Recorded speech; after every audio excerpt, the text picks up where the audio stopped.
তেলের ট্যাঙ্কির নিচে অভিনব কায়দায় লুকোনো ছিল ভয়ঙ্কর হেরোইন। রাজশাহীর কাশিয়াডাঙ্গা থেকে গভীর রাতে র্যাব 5-এর অভিযানে ধরা পড়ল 2 চিহ্নিত মাদক ব্যবসায়ী।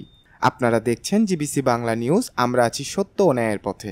রাজশাহী মহানগরীর কাশিয়াডাঙ্গা থানাধীন আলীগঞ্জ আদর্শ গ্রাম থেকে হেরোইন সহ 2 চিহ্নিত মাদক ব্যবসায়ীকে গ্রেফতার করেছেন র্যাব 5।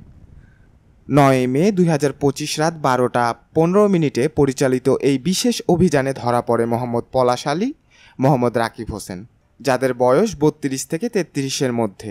তাদের কাছ থেকে উদ্ধার করা হয় 60 গ্রাম হেরোইন, একটি মোটরসাইকেল, 2 মোবাইল এবং 4টি সিম কার্ড। র্যাব 5 জানায় গোপন তথ্যর ভিত্তিতে তারা জানতে পারে কিছু মাদক ব্যবসায়ী সীমান্তবর্তী এলাকা থেকে হেরোইন এনে রাজশাহীতে বিক্রি করছে। এই তথ্যর ভিত্তিতে র্যাবের একটি অভিযান দল কাশিয়াডাঙ্গা থানাধীন আলীগঞ্জ আদর্শগ্রাম এলাকায় অভিযান চালায়।